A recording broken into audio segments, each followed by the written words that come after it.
Proceed.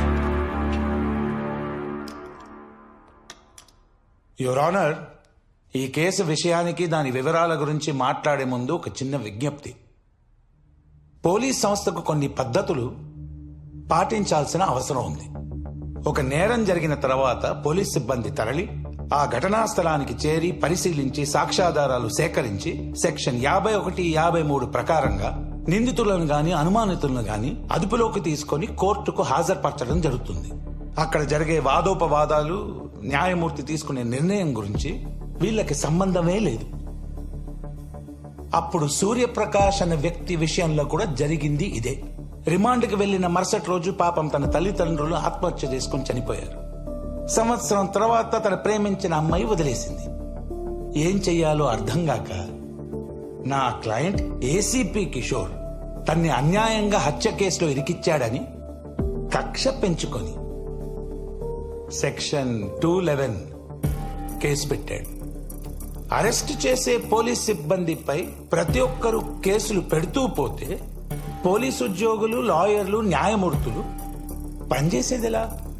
కాబట్టి తక్షణమే ఈ కేసుని డిస్మిస్ చేసి కోర్టు వారి అమూల్యమైన సమయాన్ని కాపాడవలసిందిగా కోరుకుంటున్నాను. Thank you. Objection your honour. ఎవరు ఎవరిని టార్గెట్ చేశారో ప్రూవ్ చేయడానికే నా క్లయింట్ సెక్షన్ 211 కేసు వేశాడు. ఫాస్ట్ ట్రాక్ కోర్ట్ ఆ రోజు నా క్లయింట్ ని విడుదల చేస్తూ విచారం వ్యక్తం చేసింది. Police records, jail records, court records, public media, social media, electronic media, web media, వీటన్నిటిలో అక్యూజ్డ్ బండి సూర్యప్రకాష్ ఉంది. దాన్ని సరిపేయగలరా? Do you have any proper evidence? Yes sir. First eye witness చంద్రయ్యని విట్నెస్ బాక్స్ లోకి పిలవాల్సిందిగా కోరుతున్నాను యువర్ ఆనర్.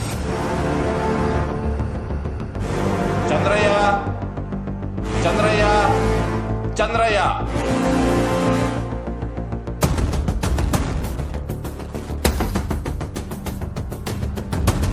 చంద్రయ్య, తొందరగా రావాలి.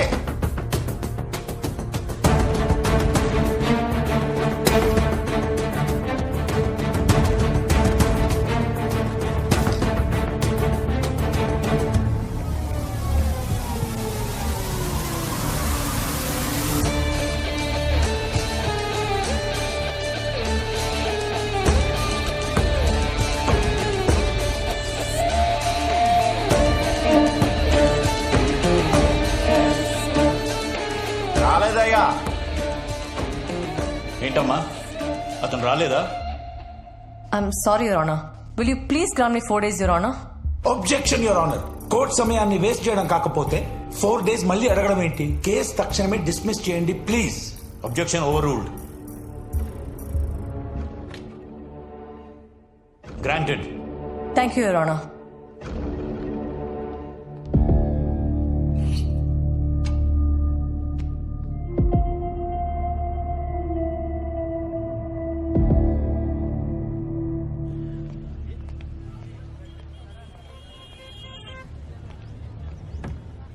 వాళ్ళిద్దరు ఫోన్ ఎత్తట్లేదు. అసలు ఏం జరిగిందో అర్థం కావట్లేదు.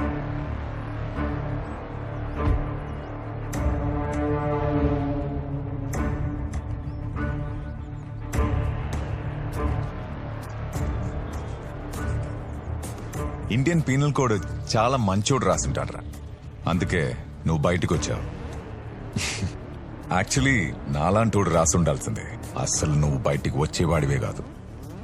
పోలీసోడి మీద కేసు ఏంట్రా? ఏంటది? 211. సెక్షన్ 211. రే, ఇక్కడ చట్టాలు చేత కానోడి మీద వాడడానికేరా. పవర్లో ఉన్నోడిని ఏం పీకలేరు. యాక్చువల్లీ నువ్వు ఎవరో తెలియకుండానే 5 years లోపల వేశాను. నా గురించి తెలిసి నా మీద కేసు వేశావు. Count your days.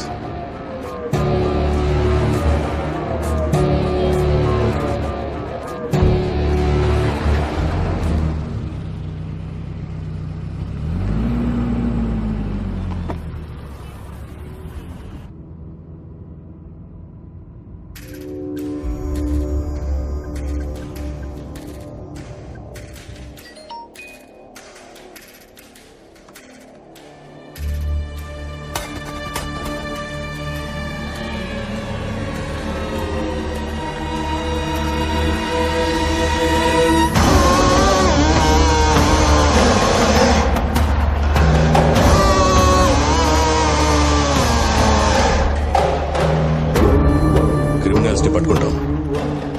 Hello Kishore, sir అంతా ఓకేనా?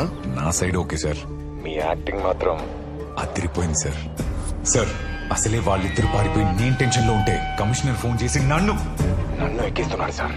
ఎవరినొకరిని అరెస్ట్ చేసి కేసులో ఇరికించో. మీడియా అటెన్షన్ మొత్తం వాడి మీదకి వెళ్ళిపోతుంది. బండి సూర్యప్రకాష్ ని నిర్దోషిగా విడుదల చేస్తున్నాం. బయటకు వచ్చాక వాడి పని ఏదో వాడు చేసుకుంటున్నాడు, మన దాకా రాడు సార్. ఎందుకు వస్తాడయ్యా? తిరగబడితే నువ్వు వేరే కేసులో ఇరికిస్తావు కదా. సార్ ఈ 211 కేసు ఏంటయ్యా? I will take care of it sir. ఇది నీ పోలీస్ స్టేషన్ కేసు కాదు. తేడాలు వస్తే మనం చిప్పకూడు తినాల్సి వస్తుంది. మన లాయర్ సత్యమూర్తిని పంపిస్తున్నాను. ఏం చేయాలో చెప్తాడు. ఆ చంద్రయ్య గాడు సూర్య అండర్లో ఉన్నాడు సార్. రేపు వాడు కోర్టుకు వస్తే కేసు వాళ్ళ ఫేవర్ అవుతుంది సార్. వాడు కోర్టుకు రావాలంటే ముందు నన్ను దాటుకొని రావాలి.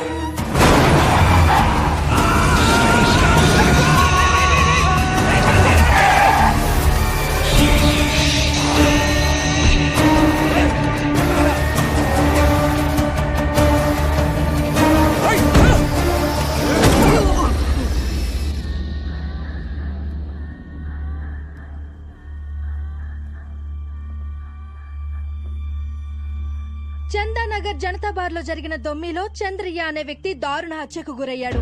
అతను సూర్యప్రకాష్ వేసిన సెక్షన్ 211 కేసులో ప్రధాన సాక్షిగా ఉన్నాడు. ఈ పరిస్థితుల్లో అతన్ని ఎవరు చంపారు, అసలు ఏం జరిగిందని పోలీసులు పలు కోణాల్లో విచారణ చేస్తున్నట్లు తెలుస్తోంది. ఇది కిషోర్ పనే లాయర్. చంద్రయ్య సాక్ష్యం చెప్తే రాజగోపాల్ గారిని వాడే చంపించాడని అందరికి తెలిసిపోతుంది. అందుకే చంపించాడు. మరి 5 ఏళ్ల క్రితం ఏ కేసులో అడ్డొచ్చాడని వాడు రాజగోపాల్ గారిని చంపించాడు. అసలు మిస్టరీ అంతా రాజగోపాల్ గారి హత్యలోనే ఉంది. అది తెలియాలంటే రాజగోపాల్ గారి హత్య జరిగినప్పుడు ఏం జరిగిందో తెలియాలి. 5 సంవత్సరాల క్రితం రాజగోపాల్ గారు చేసిన ఉద్యమాల గురించి, కిషోర్ నమోదు చేసిన ఎఫ్ఐఆర్ల గురించి, అప్పుడు జరిగిన హై ప్రొఫైల్ కోర్టు కేసుల గురించి, ప్రతి పేపర్లో వచ్చిన న్యూస్ గురించి, టీవీ డిబేట్ల గురించి మనకి పాయింట్ టు పాయింట్ డీటెయిల్స్ కావాలి.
ఆ చంద్రగాడిని ఎందుకు చంపావయ్యా? తాగపోతున్నాయాలు ఆ రాజగోపాల్ని నేనే చంపించానని వాళ్ళ దగ్గర వాగాడంట. బయట ఎక్కడైనా వాగడని ఏంటి గ్యారంటీ సార్? కేసులో వాడు ఎంత ఇంపార్టెంటో నీకు తెలుసు కదా. ఆ సూర్యగాడు ఎంక్వైరీ కమిషన్ వేయమంటే ఏం చేస్తావు? 5 years బ్యాక్ ఏం చేశామో అదే చేద్దాం సార్.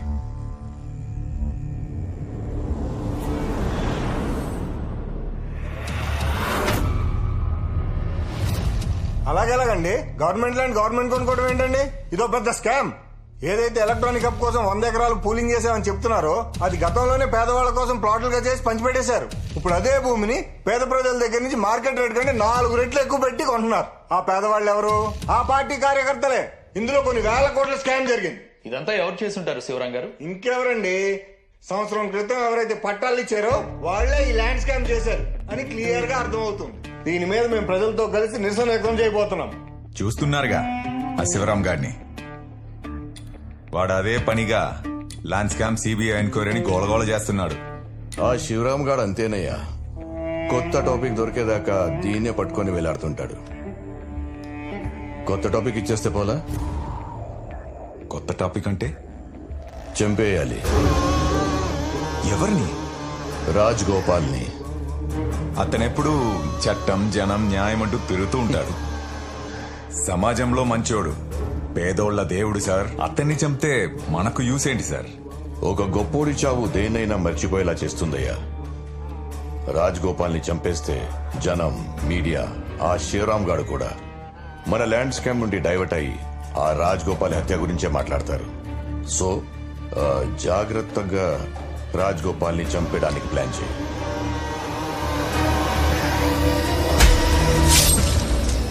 అలా ఎలా అండి? ఏం చేస్తుంది ప్రభుత్వం? మాలాంటి నాయకులకు రక్షణ లేదా? దీని మీద ప్రభుత్వాన్ని నిలదీస్తాం. రాజగోపాల్ చౌక్ న్యాయం జరిగేలా చూస్తాం.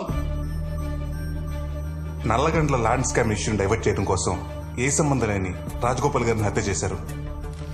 ల్యాండ్ స్కామ్ న్యూస్ లాస్ట్ పేజ్కి వెళ్ళింది. రాజగోపాల్ గారి హత్య మెయిన్ న్యూస్ అయింది. నన్ను అరెస్ట్ చేయగానే అన్ని ఛానల్స్ లో నా న్యూస్ బ్రేకింగ్ న్యూస్ అయింది. Land scam news district edition లో కూడా లేకుండా పోయింది. ఒక్క రాజగోపాల్ గారి హత్యతో 100 ఎకరాల ల్యాండ్ స్కామ్ న్యూస్ జనాలు మర్చిపోయేలా చేశారు. ఇదంతా ఎవరు చేస్తుంటారు శివరాం గారు? ఇంకెవరండి? ఆ భూముల సంవత్సరం క్రితం పేదవాళ్ళకి పంచిచ్చిన వారు ఇదంతా చేస్తున్నారు. పట్టాలిచ్చింది అప్పటి హోమ్ మినిస్టర్, ల్యాండ్ స్కామ్ చేసింది అప్పటి హోమ్ మినిస్టర్ నాగేందర్ అండ్ వాడి తొత్తు సిఐ కిషోర్. ఇదంతా చేసింది. అంతా కరెక్ట్ గానే ఉంది, కానీ దీన్ని కోర్టులో నిరూపించడం ఎలారా? చతురంగ బలముతో యుద్ధం, పదునైన ఆయుధం సిద్ధం, పగవాడి దుర్గమే దగ్ధం, చెలరేగి సాగిపోతూ వలయాలు దాటిపోయో యుద్ధం యుద్ధం సిద్ధం సిద్ధం.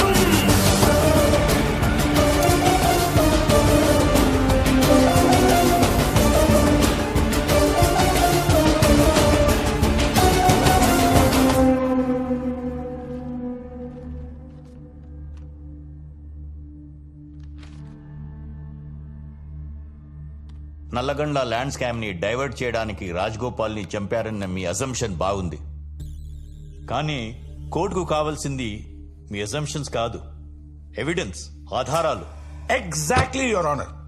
ఇవన్నీ కేసుని డైవర్ట్ చేసే ప్రయత్నాలు తప్ప వేరేది ఏం లేదు. ఐ విట్నెస్ చంద్రయ్య చనిపోయాడు కాబట్టి తక్షణమే వెంటనే ఈ కేసును డిస్మిస్ చేసి కోర్టు వారి అమూల్యమైన సమయాన్ని వృధా కాకుండా కాపాడవలసిందిగా కోర్టు. యువర్ ఆనర్, కేసులో ప్రత్యక్ష సాక్షిగా ఉన్న వ్యక్తి చనిపోతే కేసు డిస్మిస్ చేయాలన్న రూల్ ఇప్పుడు దాకా ఏ కోర్టు జరగలేదు యువర్ ఆనర్. మీరు పర్మిషన్ ఇస్తే ఈ కేసులో ప్రధానంగా ఆరోపణలు ఎదుర్కొంటున్న ఏసీపీ కిషోర్ ని విచారించాలనుకుంటున్నా యువర్ ఆనర్.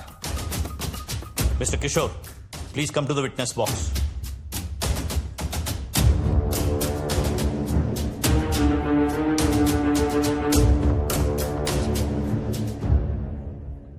మీరు పుట్టుక రిచ్చా పోరా?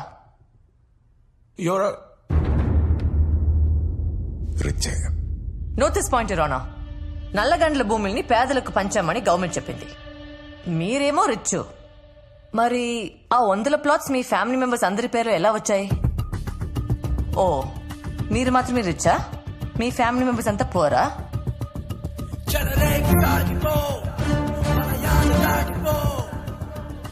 యువర్ ఆనర్, అక్కడ ఉన్న ప్లాట్స్ లో ఆయన ఫ్యామిలీ మెంబర్స్ పేర్లు ఉన్నాయని దానికి సంబంధించిన డాక్యుమెంట్స్ యువర్ ఆనర్.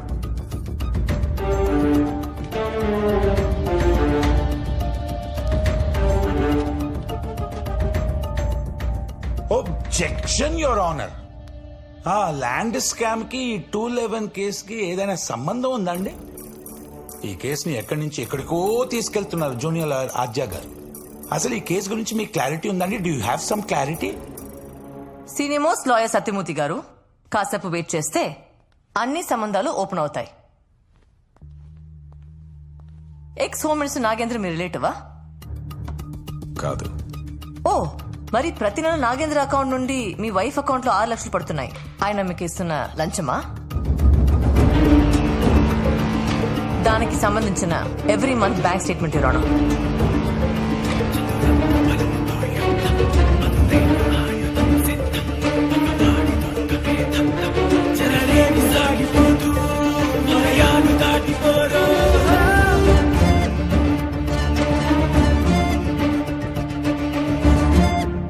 సంబంధం లేదన్నారు. బాగా గట్టి సంబంధాలు ఉన్నట్టున్నాయి. అనవసరంగా ఇందులో నాగేంద్ర గారిని లాగుతున్నారు. రేపు కేసు ఓడిపోతే కోర్టు మీ ఇద్దరిపై తీసుకునే యాక్షన్. నేను నా క్లయింట్ ఎలాంటి శిక్షకైనా రెడీగా ఉన్నాం, యువర్ ఆనర్. యుద్ధం సిద్ధం, యుద్ధం సిద్ధం.